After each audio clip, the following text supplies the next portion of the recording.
totally cooperating, just with not doing anything, but I'll cooperate. Sir, I will be very cooperative. All right, let's try that, please. That's not you on the 27th? Food Line parking lot, Traveler's Rest? I don't think so. Look, man. Where's that? I don't know where that is. Yes, you do. It's not making sense. So you're the last person to be in a vehicle you wiped out of a lady that's missing. That sounds really f***ed up.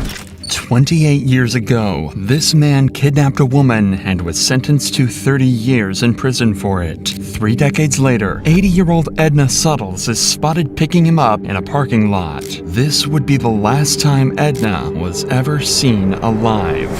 Days later, detectives traced Edna's movement and discovered CCTV footage of the same man driving her car. She's missing right now. Yes, Dan, where is Edna? I don't have a clue. But that's when police found out Edna wasn't the only victim. If you tell them to turn that off, I'll talk to you a little more freely.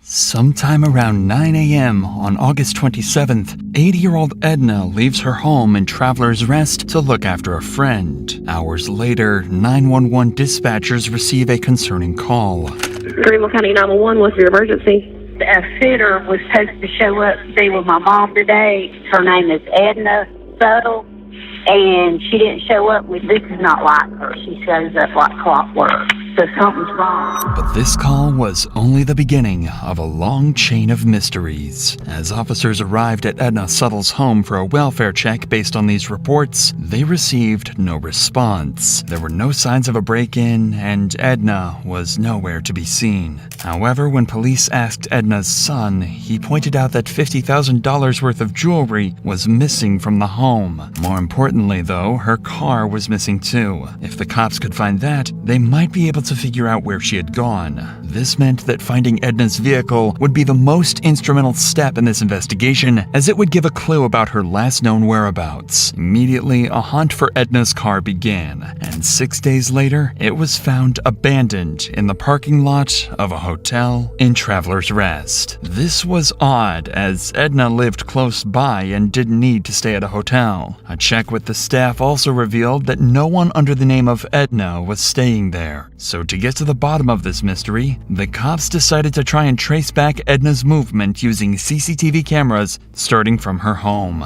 At 9:30 a.m., a camera at a nearby pawn shop captures Edna leaving her home and driving towards a local Food Lion grocery store. 9 minutes later, Edna arrives at the store to pick something up. A man approaches the vehicle with 2 bags in his hand and sits alongside Edna, who then drives off back to her home. 4 hours later at 1:43 p.m., Edna's car leaves her home again and arrives at the same Food Lion once more. But this time, the person exiting the driver's seat isn't Edna at all. It's the same old white man she picked up earlier, who immediately moves to his car and parks it next to Edna's. He then drags something out of her car, placing it into his. Initially, it was difficult to identify what the man moved from the Jeep to the Chevrolet, but after a frame-by-frame analysis, it wasn't a question of what was moved, but who. Because in a chilling discovery, officers would realize the footage showed the unmistakable golden hair of Edna Suttles. 4 minutes later, at 1:47 p.m., the man drives Edna's car into the hotel's parking lot and parks it in the same spot that the detectives found the vehicle in. He exits and begins wiping down the door and seats, trying to get rid of any evidence of his presence. By 2:14 p.m., the man returns to his vehicle at Food Lion and drives off, marking the last that was seen of Edna and the man. The most crucial part of this investigation is to now figure out who exactly the man in the video is. But due to the grainy footage and his distance from most cameras, this proved to be difficult, and the investigation seemed like it would come to a standstill. But detectives had an idea. Since the man exited the store with bags in his hand, a purchase was made, and And this realization would be the most crucial breakthrough in the case. Immediately, officers began retrieving footage from inside the store, and when they reviewed it, they came to a harrowing realization. This was Daniel Prince, a man who only 24 years prior to this got put in a federal prison for kidnapping. 24 years prior to this incident, in 1997, Daniel was responsible for the kidnapping of a woman in Michigan. He had her tied up, shackled her hands, and it was by sheer luck that she managed to free herself before escaping. Even though he was sentenced to a maximum of 30 years for this crime, he was released by 2009 on parole. But the worst was yet to come. Daniel began working as a handyman for predominantly elderly single ladies, a demographic that not only matched his previous victim, but also that of Edna's. For officers, the realization now begins to settle in. They have a kidnapper on the run, and there might be a chance that he has kept Edna alive. Not knowing where she is, they had to act fast before this glimmer of hope dimmed. Even with this disturbing past, detectives didn't have enough evidence to press strong charges for kidnapping or murder. However, they had established probable cause for grand larceny involving Edna's Jeep. A warrant to arrest Prince and search his property was granted, and officers were quickly dispatched to Prince's residence to take him into custody. Totally cooperating. Just relax. Not doing anything. Not cooperating. All right, let's go. Stand up on your feet. Right there. Yeah. Sir, I will be very cooperative. Despite the number of heavily armed officers that just descended on Prince's property, he remained noticeably calm and composed, as if he had a plan to escape this predicament. The following footage was analyzed by our in-house criminal research specialist and retired detective to shed some light on key techniques and strategies used during the questioning. When he is brought into the interrogation room, the detectives start with a relaxed, friendly conversation, a tactic used to put suspects at ease. They don't want him to know they've caught him on camera just yet. What do you do now? I do a lot of home remodeling, home repairs. I lay a lot of tile, and I got a customer base that has me doing stuff. Okay, so why Boston, North Carolina, come all the way down from, say, Michigan or Wisconsin? Okay, here, this is real easy. I'm originally from the east side of the state of Michigan, but I was in prison in Michigan for a while, and when I paroled to the west side of the state. Okay. What'd you get locked up for? Because you said you got paroled. I was locked up for a kidnapping charge. Okay. And I did 13 and a half years for that. Oh, wow. I did 1.5 years for a false statement on a vehicle title. You know, when they're not sure if they're going to make something, they want something to hold you with. So the false statement, that's all that was. The kidnapping, I was doing some bad shit that I shouldn't have been doing. Fair enough. But I shouldn't have gotten kidnapping. But I was doing some bad shit. What kind of shit? What shit have you gotten? I really don't want to say. We're just bullshitting. Huh? We're just bullshitting. Nothing when you're talking to two police detectives in a room. It's just bullshit. Okay, I've been through the system enough to know that. Yeah. All I'm going to say about that is I did my time, I made my first parole, and I haven't been in trouble since. Hey, and that's great to know. You know, a lot of people, especially being what you've been through, they come out and they go right back to it. Just because he's a convicted criminal doesn't mean he's involved in Edna's disappearance, but the evidence the detectives have paints a different picture altogether from the hard-working, reformed criminal he claimed to be. I'll talk to you about August 27th, 2021 of this year. What day of the week was that? Oh, it was a Friday. Okay. Okay, so specifically the 27th. Mm-hmm. What, 2 weeks ago? Do you remember where you were at? Not specifically. Where do you think you were at?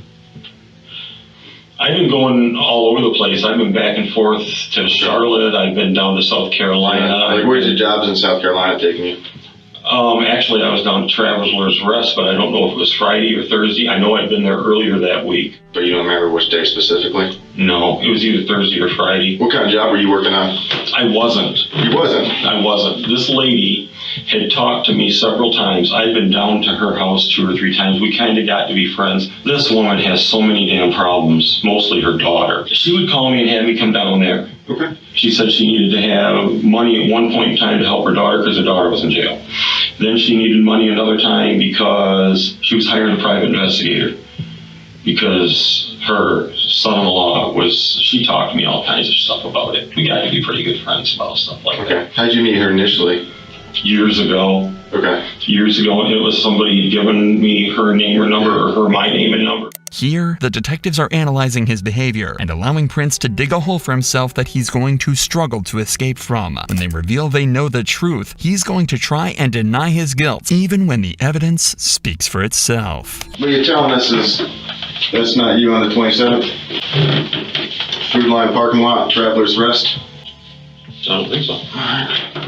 That's not you. That's me. Where's that? Food Line, August 27th, 2021, 9:23, Okay. 32 seconds. Ringing a bell? Yep. Yeah, I went down to Food Alliance. Yeah. Yeah. So what were you doing down there that day? She wanted me to look at some stuff at her house, Okay. and she picked me up at Food Lion because she wanted me with her when she was gonna go meet some guy for private investigator. Okay. Yeah. Yeah. Tell us about that. She wanted me to meet her down there. Okay. She was nervous because she says, I'm not sure I trust this guy. And she knows I've been in the military. And she says, will you meet me? She wanted me to see if this guy was going to meet her where he was supposed to meet her. Do you know where? There was a hotel lobby that he had finally said, meet me at the hotel. Okay. She says, drive up there and see if he's there. And I drove up there, and things are starting to sound really squirrely to me. This is a common deflective behavior. Prince is not only trying to deflect suspicion away from himself, he's trying to point suspicion directly at someone else. In this case, the private investigator. According to Prince, Edna wanted to meet the private investigator the day before she was reported missing, even though she didn't feel safe meeting him alone. Luckily, detectives have seen the whole thing on camera, and it completely contradicts everything Prince is saying. What were you driving? I was driving a blue car. Your wife's car or your car? My wife's car. So that's y'all coming down 25, you and her together? It could be. Okay. Because that's their car. That's about 13:45 on the 27th. Okay. So you're with her there? Yeah. Okay. I guess. Yeah. I'm not saying yeah. I'm just saying Yeah. that could be her. Yeah, here's a different angle. But I mean, we've watched this car, right? Okay. Here's y'all in the hotel parking lot. Okay. Yeah. Oh look, there's y'all backing in. Yeah. Yeah, a couple of different copies of it. Backing in. Yeah. Oh look, you get out. Nobody else gets out. I told you that. You're walking around the car. Yeah. You wipe the entire car down. Because I was worried. You were worried. There's you walking across the parking lot in front of Little Caesars. Mm-hmm. And there's you getting back into your car and driving away. Oh, she's with me. Look, man, you are a good dude. I honestly do believe that you screwed up years and years ago. Prince seems visibly stunned by the amount of photographic evidence the detective is showing him, and even though it can't be refuted, Prince is going to try and lie his way out of it. But that's not the only evidence detectives manage to find along the way, as there's mud on the wheels of Prince's car, leading detectives to believe he drove off-road to either kill Edna or to dump her body. And this is when we arrive at the pivotal moment where Prince's story starts to fall apart. You're not a bad guy. Right. Nobody is saying that you're some evil, twisted dude. Mm-hmm. Okay? We need to know where it is. We've processed the car. We found the dirt. Where did you go off-road? I never went Where did off-road you with her. leave? Oh, I can tell you exactly where she and I had gone off-road, please.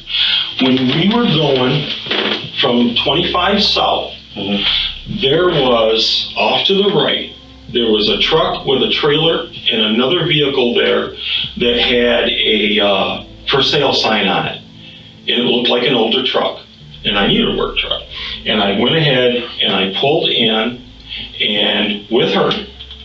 And then we pulled out. And it was right there on 25. Even in the face of such overwhelming evidence, Prince still denies any wrongdoing and even tries to take control of the situation. But detectives have him cornered, and he's quickly starting to struggle to maintain his composure.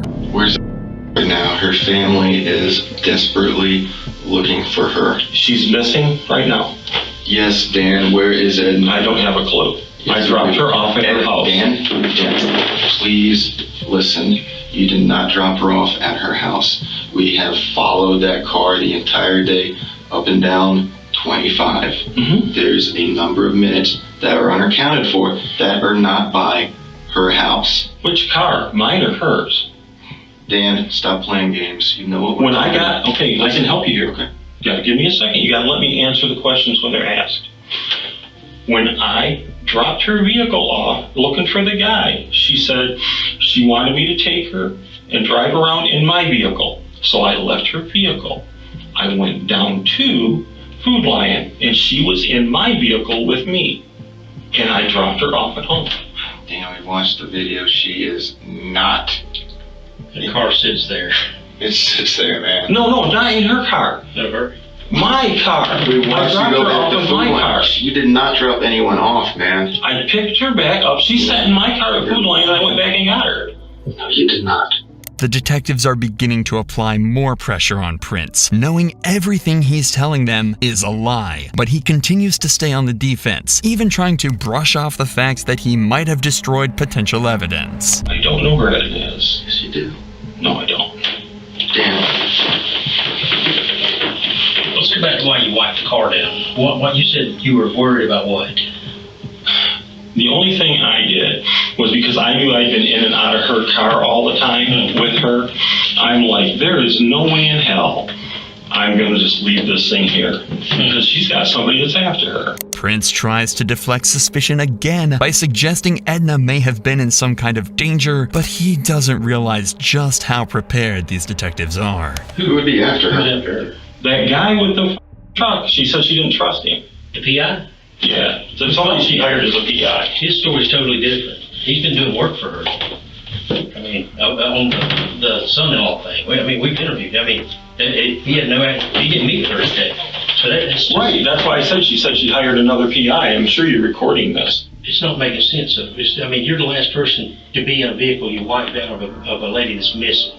That sounds really fun. It does. That's why we're here. I've been real honest with you guys. I told you what was going on. The detectives managed to get Prince to admit he was with Edna on the day she disappeared. While Prince tried to convince them he was helping her meet a suspicious private investigator, they know it's a desperate attempt to deflect suspicion and distance himself from the crime. Prince insisted he dropped Edna off at her home, safe and well, but the detectives established that he was the last person to see her alive, and because of this interrogation, they locked him into a lie that would eventually lead to a chilling confession. When detectives search Prince's property, they find several automatic weapons. Because of his previous convictions, he's forbidden from owning any firearms. That means he could be facing a federal charge and be detained for even longer. While he's detained, they continue to search his land and find one of the most crucial pieces of evidence yet, a yogurt cup. This is the yogurt he bought shortly before Edna disappeared, and it's laced with a cocktail of drugs. Lorazepam, tramadol, and cyclobenzaprine can cause central nervous system depression when they're combined. When this happens, the body's neurological functions slow down. In other words, you're under sedation, exactly as Edna was in the parking lot when she was seen in Prince's car. After feeding her the laced yogurt, there's nothing Edna can do to stop him, and she's led away to her death at the hands of this sadistic killer. Prince begins to realize he's cornered and has nowhere to run, so they bring him back in for more questioning, where he makes a full confession as he admits to 3 more murders, including those of Lee Goodman,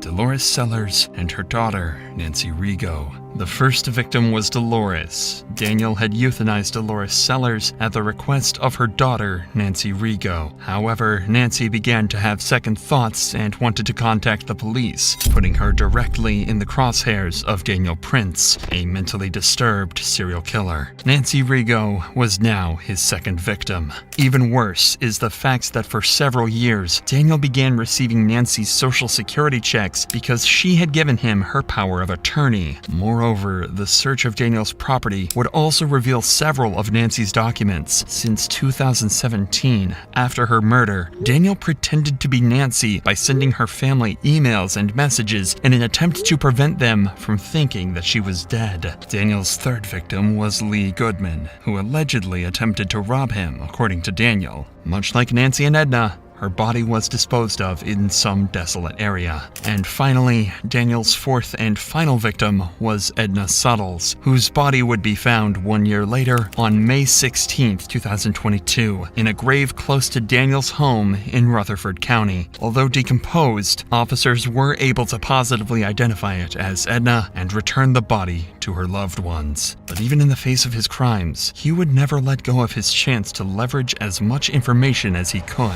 There was quite a lot of stuff found in your bee house. There could be a million explanations for some of that stuff, and I don't want to jump to conclusions. And if there's something that happened that you didn't intend to happen, let's talk about it. There are things that have to happen, and there are things that are going to happen. And I'm a realist, and I have acceptance with this. I would like a little bit of control in how they happen. If you tell them to turn that off, I will talk to you a little more freely. When they turn the cameras off, Prince makes a final attempt to take control and influence the outcome in his favor. Daniel Prince avoided a trial by making a deal with authorities. He would tell them about the location of Edna's body, and in turn, his case would go federal because of the better living conditions in federal prisons. Not only that, but he would also avoid the death penalty and instead receive a life sentence. One would think that the detectives were naive to turn off their cameras and not record Daniel's confession, but unbeknownst to Prince, the investigators keep the backup audio recording running after shutting down the camera. This is the chilling confession he made. Okay, let's put it this way. A person I was very good friends with wanted to do something to put someone basically out of their misery that was very closely related to them. That's one body. That person started having an extreme amount of guilt over this and decided they were going to go tell what had happened. That's the second body.